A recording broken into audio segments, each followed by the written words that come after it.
Hello and welcome to peer learning. আজকের ক্লাসে তোমাদের জন্য আলোচনা করব জীববৈচিত্র্যের বিনাশ নিয়ে।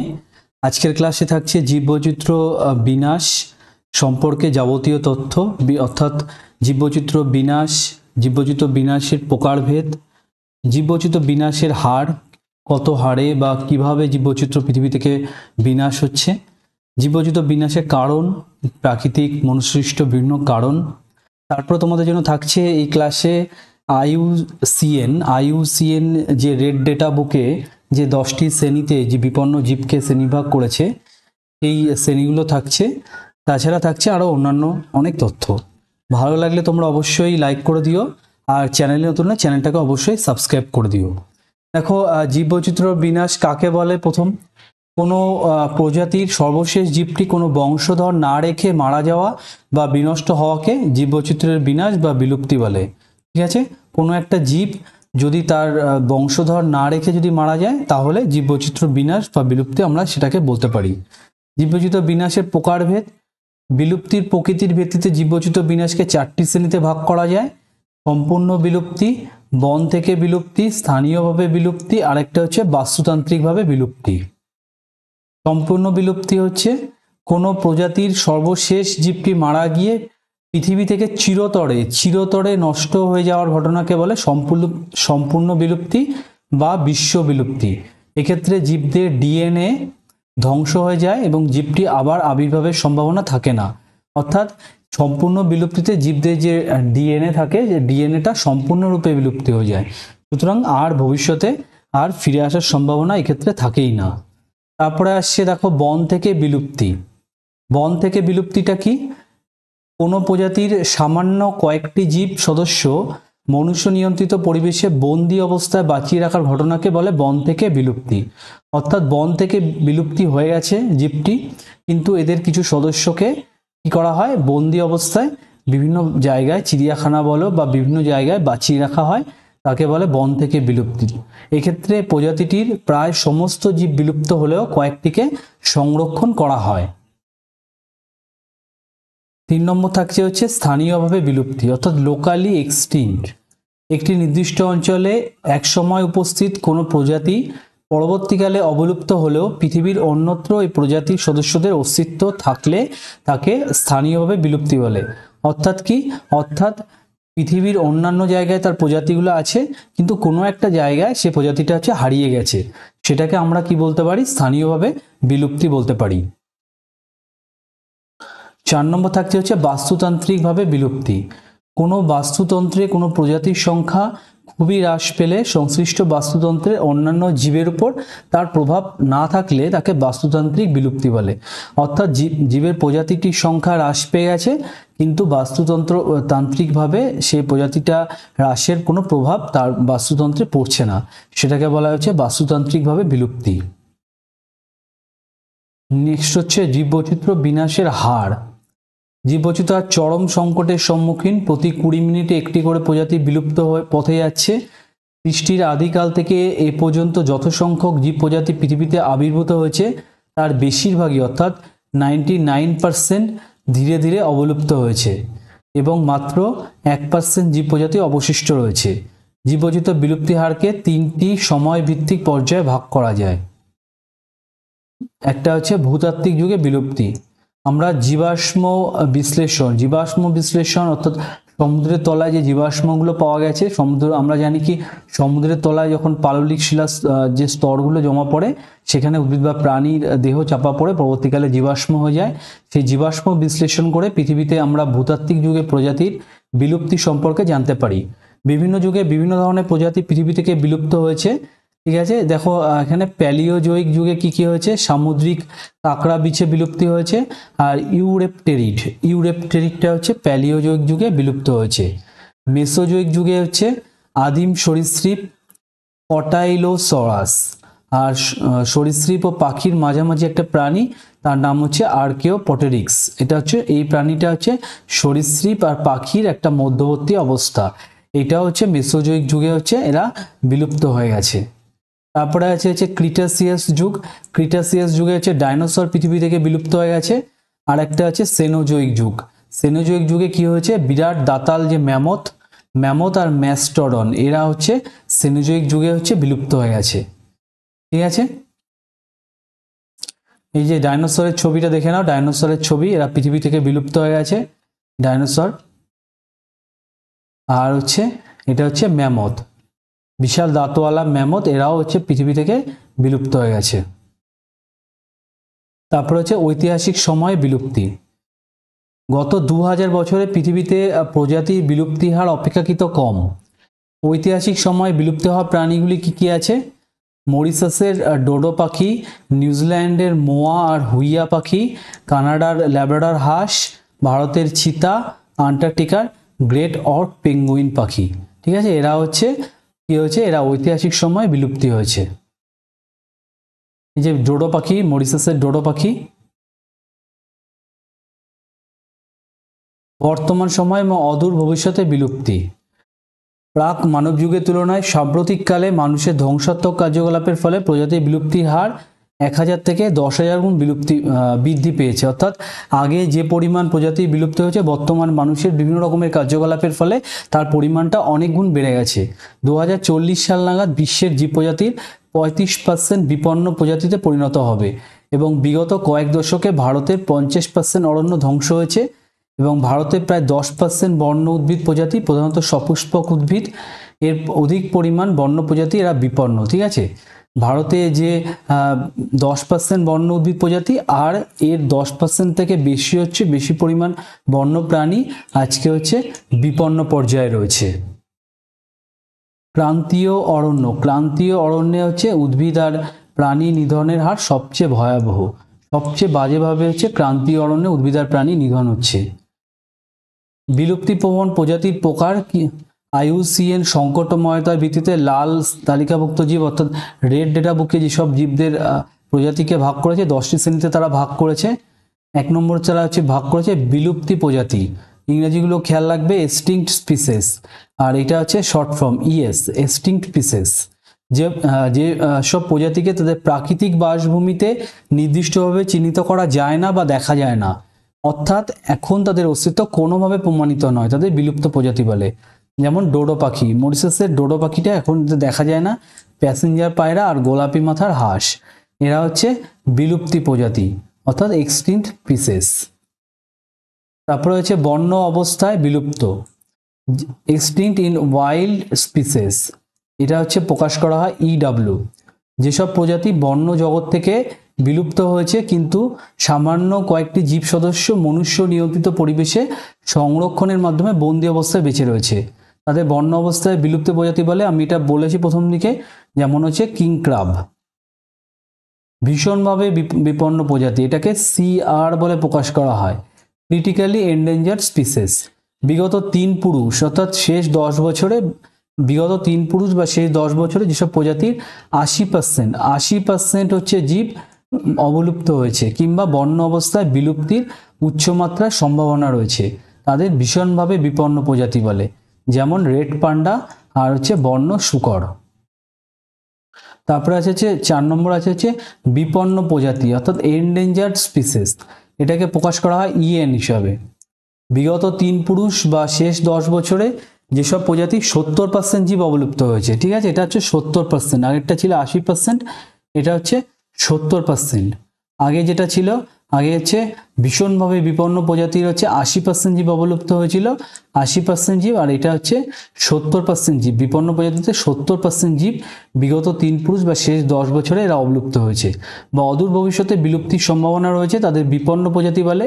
ভারতে 113টি উদ্ভিদ এবং 54টি প্রাণী প্রজাতি তালিকাভুক্ত। যেমন কি কি আছে, যেমন স্তন্যপায়ীর মধ্যে আছে কৃষ্ণসার হরিণ, বন্য গাধা, কস্তুরী মৃগ, মেরু চিতাবাঘ, মেরু চিতা আর হচ্ছে বাঘ, এরা হচ্ছে কোন প্রজাতিতে পড়ছে, এরা হচ্ছে বিপন্ন প্রজাতিতে পড়ছে। সরীসৃপের মধ্যে পড়ছে কুমির আর মেছো কুমির, আর পাখির মধ্যে পড়ছে ময়ূর, রাজধনেশ, ফেজেন্ট, সিন্ধু ঈগল আর বড় বাজ। আর উদ্ভিদ প্রজাতির মধ্যে পড়ছে সর্পগন্ধা, কলসপত্রী, সুন্দরী আর গড়ান। এটা হচ্ছে কস্তুরী মৃগর ছবি। ঠিক আছে, কস্তুরী মৃগর ছবি। তারপরে হচ্ছে বিপদগ্রস্ত প্রজাতি, ইংরাজিটা হচ্ছে খেয়াল রাখবে ভালনারেবল স্পিসিস, ভিইউ, এটা হচ্ছে ভিইউ হিসাবে প্রকাশ করা হয়। বিগত 3 পুরুষ বা শেষ 10 বছর যেসব প্রজাতি 50%, এটা হচ্ছে 50% জীব অবলুপ্ত হয়েছে। সর্বত্র অত্যন্ত দ্রুত হারে কমরার সমান, অর্থাৎ অতি দ্রুত হারে এরা কমে যাচ্ছে, ঠিক আছে। 50% শেষ 10 বছরে এরা কমে গেছে, দ্রুত হারে কমছে, বুঝতেই পারছো। এবং অদূর ভবিষ্যতে বিপন্ন প্রজাতিতে পরিণত হওয়ার সম্ভাবনা প্রবল। এটা হচ্ছে অদূর ভবিষ্যতে বিপন্ন প্রজাতি হয়ে যেতে পারে, মানে আর পাওয়া না যেতে পারে এদের, ঠিক আছে। তাদের বিপদগ্রস্ত প্রজাতি বলে ভারতের 87টি উদ্ভিদ প্রজাতি এবং 143টি প্রাণী প্রজাতি তালিকাভুক্ত, যেমন কি আছে, সোনালী হনুমান, শকুন, চড়াই, আর আছে একটা গাছ রোডোডেন্ড্রন। 6 নম্বর আছে প্রায় বিপদগ্রস্ত প্রজাতি, নিয়ার থ্রিটেন্ড স্পিসিস, এটা হচ্ছে এনটি, এটা দিয়ে প্রকাশ করা হয়েছে এনটি। যেসব প্রজাতি দ্রুত হারে কমরার সমান কিন্তু ভীষণভাবে বিপন্ন এবং বিপদপ্রবণ প্রজাতি থেকে ভালো অবস্থানে রয়েছে, অর্থাৎ এরা হচ্ছে প্রায় বিপদগ্রস্ত। এরা দ্রুত হারে কমরার সমান হচ্ছে, কিন্তু ভীষণভাবে বিপন্ন আর বিপদপ্রবণ যে প্রজাতিগুলো আছে তাদের থেকে তুলনামূলক এরা ভালো অবস্থানে রয়েছে, অথচ অদূর ভবিষ্যতে এদের বিলুপ্ত হওয়ার সম্ভাবনা আছে। এরা হচ্ছে পরবর্তীকালে অদূর ভবিষ্যতে এরা বিলুপ্ত হয়ে যেতে পারে, তাই জন্য এদের বলা হয় প্রায় বিপদগ্রস্ত প্রজাতি। ন্যূনতম উদ্বিগ্ন প্রজাতি, যেটা হচ্ছে লিস্ট কনসার্ন স্পিসিস, এলএন হিসাবে প্রকাশ করা হয়।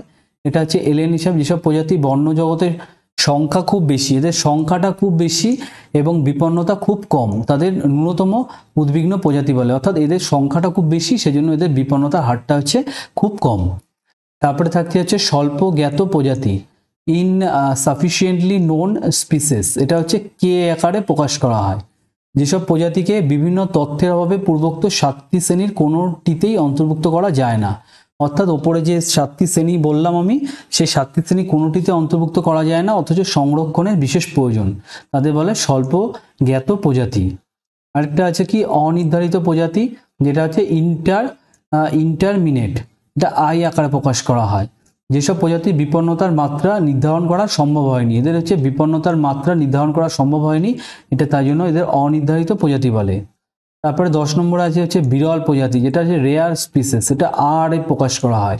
যেসব প্রজাতি জীব সংখ্যা স্বল্প এবং বর্তমানে বিপন্ন নয়, তাদের বিরল প্রজাতি বলে। এরা হচ্ছে বিরল, পাওয়া যায় কম, কিন্তু এদের জীব সংখ্যা কম পাওয়া যায়, কিন্তু এরা বিপন্ন নয়। যেমন কি আছে, ঘড়িয়াল আছে, হিমালয়ান স্যালামান্ডার আছে। তারপরে কি জীববৈচিত্র্য বিনাশের কারণ, বিভিন্ন ভূতাত্ত্বিক যুগে মূলত প্রাকৃতিক কারণে জীব প্রজাতি অবলুপ্ত হলেও সাম্প্রতিককালে মাত্রাতিরিক্ত মানবীয় কার্যকলাপের ফলে জীববৈচিত্র্যের অবক্ষয় চরম আকার ধারণ করেছে। অর্থাৎ আগে হচ্ছে প্রাকৃতিকভাবে জীববৈচিত্র্য বিনাশ হতো, এখন বর্তমানে মানবীয় আকারেও জীববৈচিত্র্য প্রচুর মানুষের কার্যকলাপের ফলে হ্রাস পাচ্ছে। প্রাকৃতিক কারণ কিভাবে জীববৈচিত্র্য হ্রাস পাচ্ছে? প্রথম কারণ হচ্ছে জলবায়ুর পরিবর্তন। পৃথিবীর উষ্ণতা বৃদ্ধির ফলে বহু জায়গায় উদ্ভিদ ও প্রাণী উষ্ণ পরিবেশের সঙ্গে খাপ খাওয়াতে পারছে না, ফলে তাদের অবলুপ্তি হচ্ছে। ইতিমধ্যে ম্যামথ, ম্যাস্টোডন ইত্যাদি বৃহৎ স্তন্যপায়ী প্রাণী উষ্ণ জলবায়ুর আগমনে কি হচ্ছে, এরা পৃথিবী থেকে বিলুপ্ত হয়েছে। ভূ উষ্ণায়নের ফলে সমুদ্রপৃষ্ঠ হয়ে প্রবাল প্রাচীর ম্যানগ্রোভ ধ্বংস হবে, ঠিক আছে। সমুদ্রপৃষ্ঠ উষ্ণ হয়ে কি হবে, এই প্রবাল প্রাচীর ম্যানগ্রোভ এগুলো হচ্ছে পরবর্তীকালে ধ্বংস হয়ে যাওয়ার সম্ভাবনা প্রবল। তারপরে আছে প্রাকৃতিক বিপর্যয়, অগ্নুৎপাত, ভূমিকম্প, সুনামি, প্রবল ঘূর্ণিঝড়, পার্বত্য অঞ্চলে ভূমিধস, ঘন ঘন বন্যা, খরা, মহামারী প্রকোপে বিস্তীর্ণ অঞ্চলে জীবগোষ্ঠী বিলুপ্ত হয়ে যাচ্ছে, ঠিক আছে। তাছাড়া অরণ্যের দাবানল মানে বনে আগুন লাগা, আমরা জানি বনে আগুন লাগাকে দাবানল বলে। এই দাবানলের ফলে অসংখ্য গাছপালা এবং বন্যপ্রাণীকে পুড়িয়ে ফেলছে, ঠিক আছে। এর ফলেও জীববৈচিত্র্য এই প্রাকৃতিক কারণে হ্রাস পাচ্ছে। ধূমকেতু, মহাকাশ থেকে আগত যে গ্রহাণু, উল্কা বা ধূমকেতু, এগুলো ভূপৃষ্ঠে আছড়ে পড়ছে এবং বায়ুমণ্ডল ধূলিকণায় ভরে যাচ্ছে, আছড়ে পড়ে সূর্যালোক আসতে বাধা পাচ্ছে, ফলে বায়ুমণ্ডলের উষ্ণতা কি হচ্ছে, হ্রাস পেয়ে যাচ্ছে, ফলে প্রচুর উদ্ভিদ প্রাণী প্রজাতির বিলুপ্ত হচ্ছে এবং জীবজগতের জীববৈচিত্র্যের বিনাশ ঘটছে। নেক্সট হচ্ছে মহী সঞ্চরণ। মহাদেশীয় ভূখণ্ডের সঞ্চরণের ফলে বাসস্থানের যে খণ্ডীকরণ ঘটাচ্ছে, এর ফলে বিভিন্ন ভূতাত্ত্বিক যুগে বহু প্রজাতি এই কারণে অবলুপ্ত হয়ে গেছে। যেমন পার্মিয়ান যুগে এই কারণে 90% সামুদ্রিক প্রাণী অবলুপ্ত হয়েছে, ঠিক আছে, মহী সঞ্চরণের ফলে। তারপরে আছে কি মরুগ্রাস, মরুভূমি ক্ষেত্রমান বৃদ্ধি পাচ্ছে, এটাকে বলে মরুগ্রাস। তার ফলে কি হচ্ছে, মরুগ্রাসের কবলে পড়ে জীববৈচিত্র্য নষ্ট হয়ে যাচ্ছে। তারপর হচ্ছে মানুষের কার্যকলাপ। মানুষের কার্যকলাপে প্রথম হচ্ছে আবাসস্থলের সংকোচন, অবনমন ও বিভাজন। আধুনিককালে কৃষিকাজ, শিল্প স্থাপন, রাস্তাঘাট ও বসতি নির্মাণ, জলবিদ্যুৎ এবং অন্যান্য উন্নয়ন প্রকল্প রূপায়ণের ফলে জীববৈচিত্র্য সমৃদ্ধ যে অঞ্চলগুলি আছে সেগুলো কমে যাচ্ছে, সংকুচিত হচ্ছে এবং পরস্পর থেকে বিচ্ছিন্ন হওয়ায় কি হচ্ছে, খাদ্য সংকট হচ্ছে এবং প্রজাতির মধ্যে প্রবল প্রতিযোগিতা হচ্ছে। অর্থাৎ যখন জায়গা কমে যাচ্ছে, স্থান কমে যাচ্ছে, তখন যে প্রজাতিগুলো থাকছে সে প্রজাতিগুলোর মধ্যে প্রবল প্রতিযোগিতা হচ্ছে, খাবারের প্রতিযোগিতা হচ্ছে। এর ফলে যে দুর্বল প্রজাতিগুলো এরা হচ্ছে অবলুপ্ত হয়ে যাচ্ছে পৃথিবী থেকে। তারপরে অতি শিকার আর চোরা শিকার।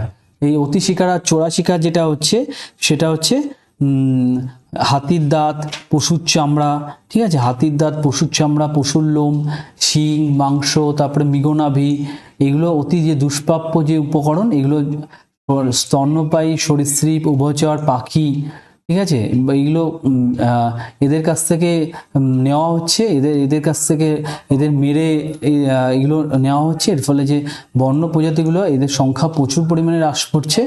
রাজস্থানে যে অভয়ারণ্য আছে সরিষ্কা অভয়ারণ্য, চোরা শিকারের ফলে কি হচ্ছে, সরিষ্কা অভয়ারণ্য থেকে বাঘ লুপ্ত হচ্ছে।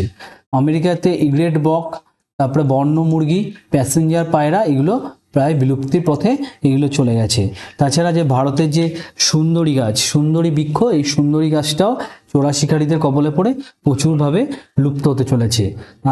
আরও আছে ভারতের যেসব ভেষজ উদ্ভিদ আছে, যেমন সর্পগন্ধা, সিংকোনা, রেসারপিন, ইয়াম, এইসব যে বৃক্ষগুলো আছে, ঔষধি বৃক্ষ আছে, এগুলো চোরা শিকারের ফলে অবলুপ্তির পথে চলে যাচ্ছে। তারপর আছে সুযোগ সন্ধানী পদ্ধতি। মানুষের উন্নয়নমূলক কার্যকলাপের ফলে বহু আদি প্রজাতি অবলুপ্ত হয় এবং সেই সুযোগে সুমাক, নাগ, উইড, পয়জন আইভি ইত্যাদি আগাছা কৃষি খামার, সড়ক, রেলপথ, অট্টালিকা ইত্যাদি জায়গায় বিস্তার লাভ করেছে। অর্থাৎ মানুষ যখন তাদের উন্নয়নমূলক কার্যকলাপ করছে, অর্থাৎ ঘরবাড়ি করছে, তারপরে হচ্ছে বড় বড় অট্টালিকা করছে, কৃষি খামার, সড়ক, রেলপথ, খেলার মাঠ, এরকম ধরনের জিনিস মানুষ করছে। সেই করার ফলে যেসব এই যে আগাছাগুলো আছে, আগাছাগুলো বিভিন্ন জায়গায় বিস্তার লাভ করছে, ঠিক আছে। তাছাড়া কিছু কিছু স্তন্যপায়ী ও পাখি প্রজাতি একটি বাসভূমিতে দ্রুত অভিযোজন করে সংখ্যা বৃদ্ধি করে পূর্বেকার অবস্থানগত প্রাণীদের ধ্বংস করছে।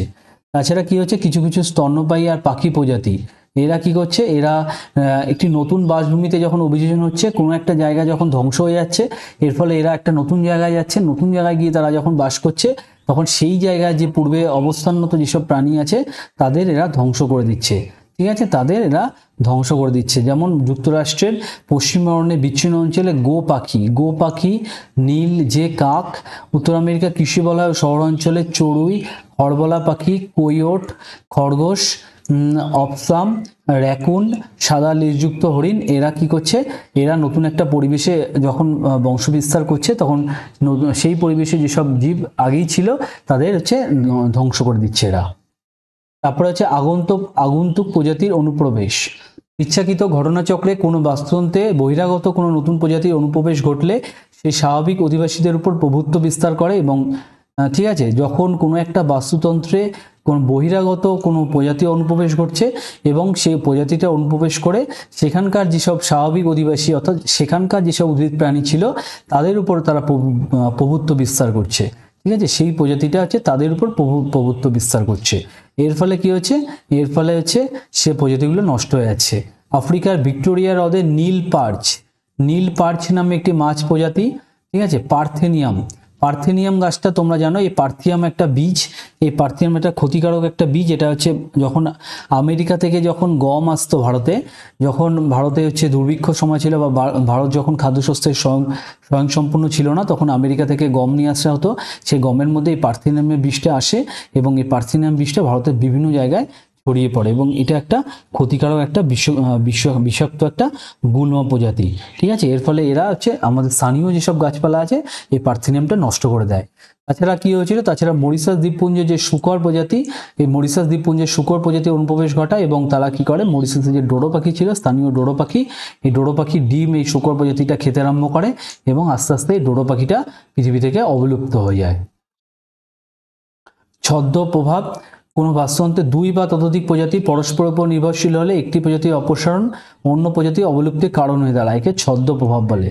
কোনো একটা বাস্তুতন্ত্রে দুই বা তার বেশি যে পরস্পর নির্ভরশীল যদি প্রজাতি থাকে, একে অপরের উপর নির্ভরশীল কোনো প্রজাতি থাকে, তাহলে কি হয়, তাহলে একটি প্রজাতি যদি অপসারণ হয়, সেই প্রজাতিটার মধ্যে একটা প্রজাতি অপসারণ হয়ে যায়, তাহলে কি হয়ে যায়, অন্য একটা প্রজাতিরও অপসারণ হতে পারে, অন্য একটা প্রজাতিরও বিলুপ্তি হতে পারে। যেমন একটা উদাহরণ আছে, যুক্তরাষ্ট্রের ওয়াশিংটনে উপকূলীয় বাস্তুতন্ত্রের সর্বোচ্চ খাদক কি, তারা মাছ। এই তারা মাছের সংখ্যা যদি হ্রাস পেয়ে যায়, তাহলে অন্যান্য যেসব প্রজাতি আছে তারা অবলুপ্ত হতে পারে। তারপর আছে দূষণ। দূষণ বিভিন্ন প্রকার পরিবেশ দূষণ বাস্তুতন্ত্রের কার্যক্রমে বাধা সৃষ্টি করে, জীব নানান দুরারোগ্য ব্যাধিতে আক্রান্ত হয় এবং তাদের সংখ্যা হ্রাস পায়। এই দূষণের ফলে জীব কি হয়, নানা রকম দুরারোগ্য ব্যাধি বা দুরারোগ্য রোগে আক্রান্ত হয় এবং তাদের সংখ্যা হ্রাস পায়। রাজস্থানে কেওলাদেও জাতীয় উদ্যানে অতিরিক্ত মাত্রায় বিষাক্ত কীটনাশক, এই কীটনাশকের ফলে কি হচ্ছে, সারস পাখি, সেই সারস পাখির সংখ্যা অত্যাধিক হারে কমে যাচ্ছে। ঠিক আছে, গোয়া সমুদ্র উপকূলেও একই রকম ঘটনা ঘটছে। গোয়ার সমুদ্র উপকূলেও প্রতি বছর 40 টন যে তেলজাত বর্জ্য পদার্থ, এগুলো নিক্ষিপ্ত হয়ে সে উপকূলীয় অঞ্চলে যে প্রবাল প্রাচীর বা সামুদ্রিক জীবকুলে যে সামুদ্রিক জীবকুল, সে সামুদ্রিক জীবকুলের হচ্ছে বিনাশ ঘটাচ্ছে। ঠিক আছে, ভারতের শকুন, বাজ, চিল এই জাতীয় পাখি উচ্চ মৃত্যুহারের কারণ হচ্ছে কীটনাশক। রাসায়নিক দূষণের ফলে কি হচ্ছে, দামোদর নদ বর্তমানে একটি জৈবিক মরুভূমিতে হচ্ছে পরিণত হয়েছে। জীববৈচিত্র্যের হটস্পট। সংরক্ষণবিদদের সংজ্ঞা অনুযায়ী হটস্পটটা কি জিনিস, যে সকল প্রাকৃতিক আবাসস্থলে সর্বাধিক সংখ্যায় অবলুপ্তর পথে এবং সংকটাপন্ন প্রজাতির বাস আছে, সেই প্রাকৃতিক বাসস্থানকে কি বলে, জীববৈচিত্র্যের হটস্পট বলে। অর্থাৎ কোনো একটা আবাসস্থলে সর্বাধিক সংখ্যায় অবলুপ্ত পথে এবং সংকটপন্ন যে প্রজাতিগুলো তারা বাস করে, তাকেই জীববৈচিত্র্যের হটস্পট বলে। 1988 এবং 1990 সালে ব্রিটিশ বাস্তুতন্ত্রবিদ নরম্যান মায়ার্স দ্য এনভায়রনমেন্টালিস্ট নামক একটা পত্রিকায় তিনি প্রথম বায়োডাইভার্সিটি হটস্পটের ধারণা দেন এবং তার মত অনুসারে হটস্পট কি জিনিস, hotspot is the earth's biologically richest and the most endangered terrestrial ecoregions. এটা হচ্ছে নরম্যান মায়ার্সের মত অনুযায়ী। এটা হচ্ছে নরম্যান মায়ার্সের ছবি। নরম্যান মায়ার্সের ছবিটা দেখে নাও। পৃথিবীতে বর্তমানে 36টি হটস্পট আছে। ঠিক আছে, খেয়াল রাখবে, এটা রিসেন্ট তথ্য অনুযায়ী পৃথিবীতে মোট বর্তমানে 36টি জীববৈচিত্র্য হটস্পট আছে। আর ভারতে বর্তমানে 4টি জীববৈচিত্র্য হটস্পট আছে। ভারতের 4টি জীববৈচিত্র্য হটস্পটগুলো কি কি, হিমালয়, পশ্চিমঘাট পর্বত, ইন্দো বার্মা এলাকা আর হচ্ছে সুন্দারল্যান্ড। ঠিক আছে, ভারতের এই যে একটা হটস্পট দেখো, এটা হচ্ছে হিমালয়, এটা হচ্ছে হিমালয় ভারতের। ঠিক আছে, তারপরে আছে ভারতের এইটা দেখো, এইটা হচ্ছে কি, এটা হচ্ছে ইন্দো বার্মা রিজন। ঠিক আছে, ইন্দো বার্মা রিজন হচ্ছে এটা, আর হচ্ছে এটা হচ্ছে ওয়েস্টার্ন ঘাট, হচ্ছে পশ্চিম ঘাট পর্বতের অংশ, আর এটা হচ্ছে সুন্দারল্যান্ড, যেটা আন্দামান নিকোবরের ওখানে পড়ছে, এটা হচ্ছে সুন্দারল্যান্ড। আচ্ছা, আগের দিন আমি আলোচনা করেছিলাম প্রাণীদের বিভিন্ন সময় প্রাণীদের যে আবির্ভাব হয়েছিল। আজকে সেই প্রাণীদের আবির্ভাবে একটা চার্ট করে দিয়েছি, চার্টটা দেখে নিও তোমরা। প্রিক্যাম্বিয়ানে কি কি আছে ভাগগুলো এবং সেখানে কি কি প্রাণীগুলো আছে সেগুলো ভাগ করা আছে এখানে। তারপরে প্যালিওজয়িক আছে, প্যালিওজয়িক, পার্মিয়ান, কার্বনিফেরাস, ডোভোনিয়ান, সিলুরিয়ান, অর্ডোভিসিয়ান, এখানে কি কি প্রাণী আবির্ভাব হয়েছে এই যুগে সেগুলো চার্ট করে দেওয়া আছে। তারপরে আছে মেসোজয়িক যুগে ক্রিটেসিয়াস, জুরাসিক, ট্রায়াসিক, এখানে কি কি প্রাণী আবির্ভাব হয়েছিল এগুলো চার্ট করে দেওয়া আছে। তারপরে সিনোজয়িক, কোয়াটারনারি আর টারশিয়ারি ভাগ করা হয়। তারপরে টারশিয়ারি যুগে কি কি আছে, টারশিয়ারি যুগে আছে হচ্ছে প্লায়োসিন, মায়োসিন, ওলিগোরিস, ইওসিন আর প্যালিওসিন। এখানে কি কি প্রাণীর আবির্ভাব ঘটেছে এই যুগে এখানে পুরো দেওয়া আছে, দেখে নিও তোমরা একটুখানি। কোয়াটারনারিতে দেওয়া আছে শ্রেণীবিভাগে হলোসিন আর হচ্ছে প্লিস্টোসিন। হলোসিন হচ্ছে আধুনিক মানুষ, আগের দিন আমি বলেছিলাম ভিডিওতে, আর প্লিস্টোসিন হচ্ছে প্রস্তর যুগের মানুষ, অর্থাৎ পাথরের যে যুগটা ছিল সেই পাথরের যুগের মানুষ হচ্ছে প্লিস্টোসিন। দেখো কতগুলো তথ্য আছে, দেখো যে সকল পাখিরা গাছের উপর বিশ্রাম নেয় তাকে কি বলে, পার্চিং বার্ডস বলে। কলোব্রিড এই সাপ দেখা যায় ব্রিটিশ যুক্তরাজ্যে সবচেয়ে বেশি দেখা যায়। স্থলভাগে মেরুদণ্ডী প্রাণীদের সর্বাধিক বৈচিত্র্য লক্ষ্য করা যায়। জেএল ইলিয়াস প্রথম পৃথিবী থেকে 6টি জুগ্রাফিক্যাল অঞ্চলে ভাগ করেন। ঠিক আছে, এই ছিল তোমাদের জন্য ক্লাস। তোমাদের ক্লাসটা কেমন লেগেছে তোমরা অবশ্যই কমেন্টের মাধ্যমে জানিও। ভালো লাগলে তোমরা অবশ্যই একটা লাইক করে দিও, লাইক করলে আমি উৎসাহ পাই এই ধরনের ক্লাস নিয়ে আসার। আর বন্ধুদের শেয়ার করে দিও। ঠিক আছে, আজ এখানেই শেষ করছি। সবাইকে ভিডিওটা দেখার জন্য অনেক অনেক ধন্যবাদ।